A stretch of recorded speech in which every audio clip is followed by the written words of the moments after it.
Hello everyone, hope you're doing well. I thought we would have a look at another changelog that came out yesterday. Came out pretty late yesterday, which is why I didn't end up covering it yesterday. But this is update 2.37.0.20, and what this does is it actually fixes a bunch more bugs that were available from the major updates. A lot of them are of course countermeasure based, which is kind of crazy. So hopefully now all countermeasures will be fixed. I can't imagine adding in a new mechanic to something and then that new mechanic relying on a defensive kind of measure to counter it, but you also bug the hell out of that defensive counter. That's basically what has happened in this update. It's just kind of crazy. But hopefully by this weekend, it's all solved and it's all ready to go.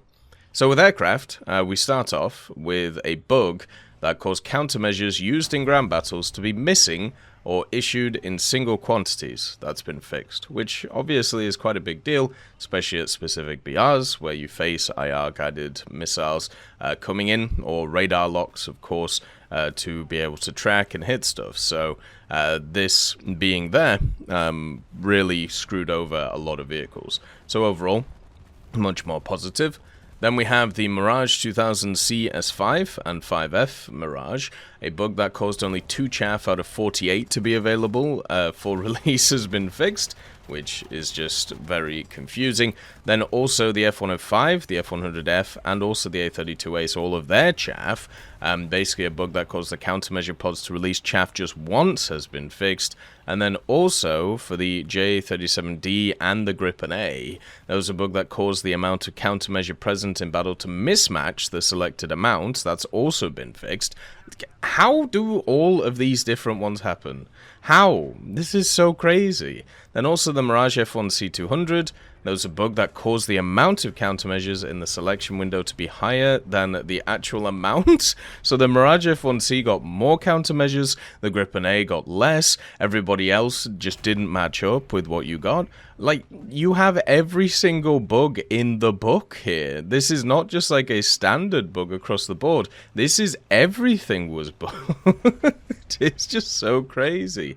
And then also, you have the incorrect behavior of the BAFG 230 and the 460 bomb. They were acting as a tail fin drag bomb. That's been fixed, so there you go. It looks like they gave them the wrong stats. The Harrier GR7, there was a bug that caused the BOL pods to not carry any countermeasures, so you could attach the pods and just have no countermeasures in them. Same with the Harrier GR7.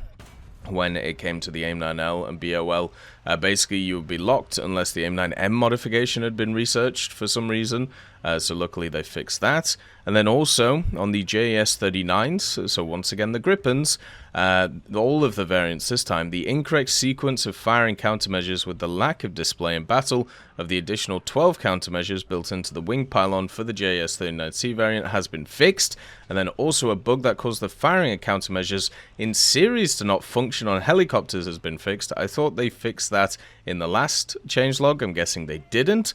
And then also the F4F ICE's missile icons have been fixed, and also there was a bug that caused the belt selection for the 20 to not appear in the modifications window.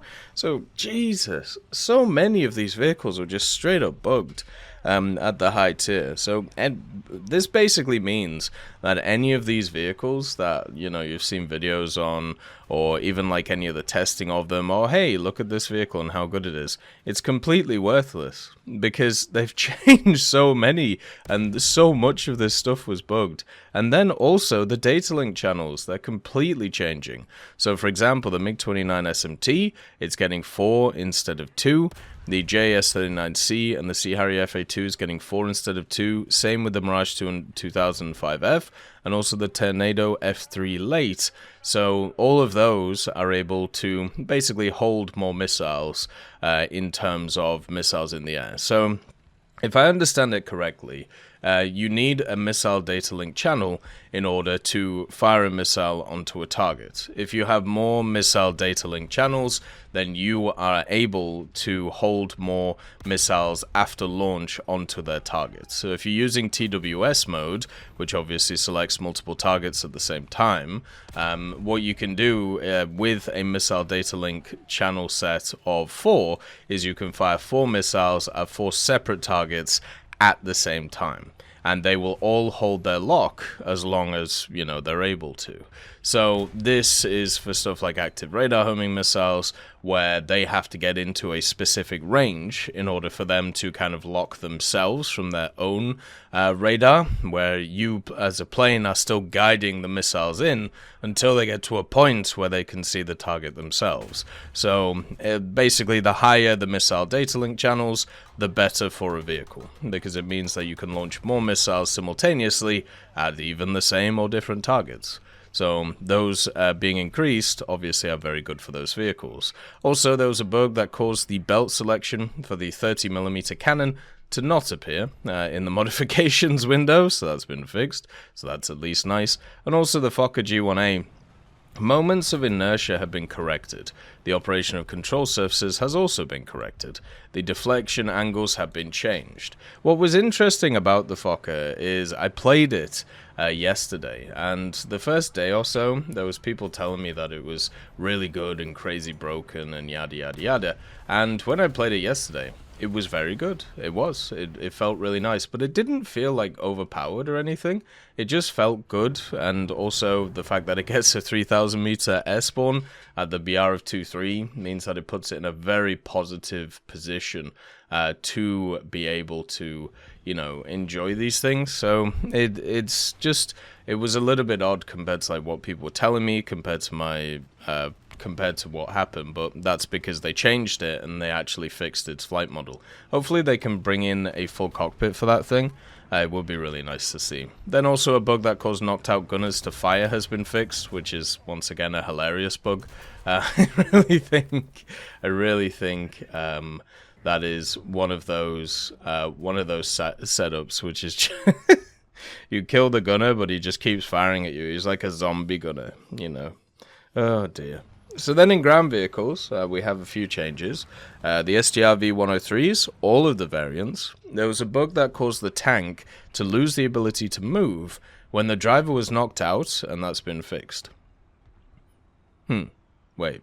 Oh, yeah, because the 103... I was going to say, isn't that how it's supposed to happen? But no, the 103s, or the cheese wedges, they have a cool ability where they are one of the only vehicles, in realistic at least, to survive on one crew. So you can actually have a dude in the commander seat, and he does the job of the gunner and the driver at the same time, which is kind of cool and really interesting. Then you have the Namer 30. There was a bug that led to the fatal detonation of the external ammunition for the gun. That's been fixed. There was also a bug where the gun did not jam when overheated. That's been fixed too. I feel like with the Namer 30, the whole point of the vehicle is that you can be hull down and you can hide yourself while using the, obviously, weapons at the top. So if the weapons at the top, if you shoot them and the whole thing explodes, kind of defeats that point. So luckily they fixed that, and that overall has been good. So it's nice to see that they've put that in. And then the big change, this one is sad once again. It's the Challenger 3TD. So the Challenger 3TD is the top vehicle for the British right now. It is basically the test demonstrator, which is supposed to be based on the kind of upcoming British MBT design that they're going for, and the engine power on it has been reduced from 1,500 horsepower to 1,200 horsepower. And that is because somebody put in a report, a Chinese dude actually, weirdly enough. Basically, there was a parliamentary questions section where John Healey, who is a Labour I suppose, I can't remember what the word is, but basically he sits in Parliament for Labour for Wentworth and Dearne, which is a place or an area which is actually being removed from the electorate's setup this year. He asked the Secretary of State for Defence, what brake horsepower will the Challenger 3 engine be capable of outputting? And James Cartledge, who is a Conservative from South Suffolk, said the Challenger 3 will have the Caterpillar CV12-9A engine, which produces 1200 horsepower. So for some reason, with an MBT, which is designed to be used up probably until the 2040s or 50s, the British still aren't upgrading the engine to 1500 horsepower. Instead, they're sticking with 1200 horsepower, which means that they will have the lowest output engine in the world. Great. Fantastic. It also means that you take away one of the key abilities from the Challenger 3 TD, which is its mobility. So now it's going to have the same mobility as all of the other Challengers, which is just one of its big downsides. And it just sucks. It really, really sucks. So, once again, Britain in shambles. We then have naval vessels, the VLT-2.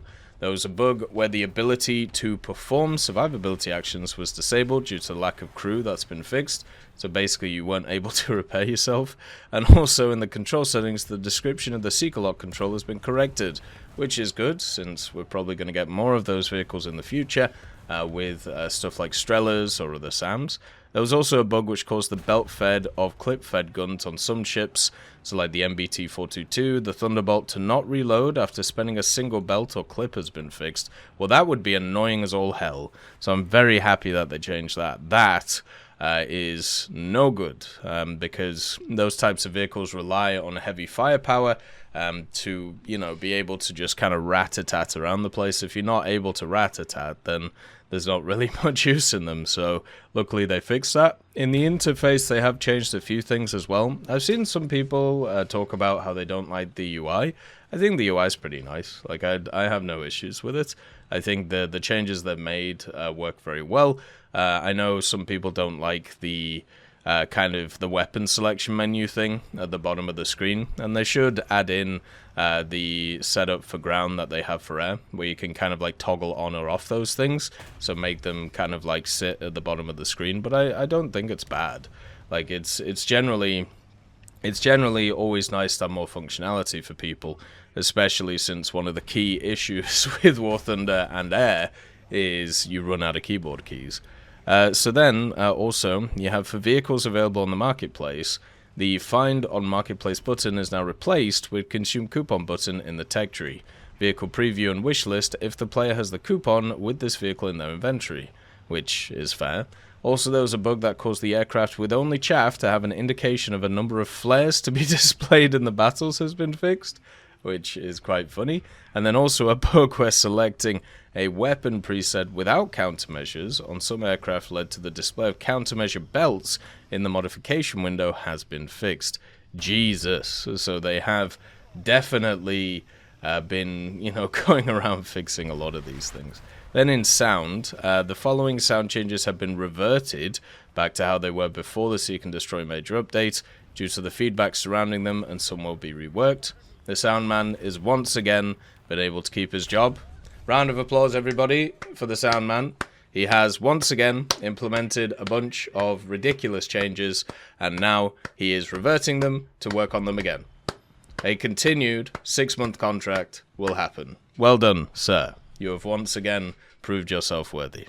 The changes to ground vehicle crew voices and the clarity and audibility of commands, in particular due to the echo when viewed from the gunner. Really? That got reverted? I thought that was fine. The all explosion sounds due to the updated nature of the sound, well, they were just way too loud. Like they just, once again, just tone them down a bit. Easy. They were exceptionally loud. Once again, another thing which just seemed weird that I feel like just was never tested. The sound of artillery shells falling due to the annoying nature of the sound, once again, just tone them down a bit. Just reduce the decibels a bit and you're good. All long-range shots from ground vehicles' cannons due to their monotony and dull sound. Really? And then also, The M61 Vulcan and the Gao 12 multi-barrel guns. We realized the updated sounds were not seen as an improvement. God damn it. And also the volume levels of all sounds. There are no changes now compared to what they were before the update. So yeah, it's... the sound man is back again, and he's back again in force. That's all that can be said. Hopefully the studio will be able to get these sorted. But yeah, at the end of the day, the sound balance was all over the place, and that is one of the issues with War Thunder. That happens a lot, and it's very annoying at the end of the day. So yeah, hopefully it can improve. Then they actually fixed the squadron activity points. They weren't being given, but now they're being fixed. So that's good. People can get their vehicles and have a bit of fun and have a good time with them, which is just fantastic. So overall, not too shabby. So quite a large changelog, but I think it addresses pretty much all the problems that people were having with the new updates. Honestly, since I've been playing a lot of ground, I haven't really seen a lot of these issues. Most of them are basically based on top-tier vehicles. But the major thing about them is, of course, the top-tier stuff was the stuff that was majorly changed in this update. So we'll have to see how it changes going forward. As always, though, I hope you have a wonderful day, and I'll see you next time. I'd just like to thank GMG Smiley, CD Beans, Chieftain Mike, EMN3 Galaxy, Tulio Pontecorvo, Brendan Quinn, Carrion Crow, Gus Irenicus, Pyman, Wartinder, Teddy, Daniel Stanton, Martinez, B. Young, Ozzy Panzer, Alan Hacker, Liam Shear, Opium Prime, Lafouche, Sem, Aslan, Uncle Bean, and Derek R. for supporting the channel.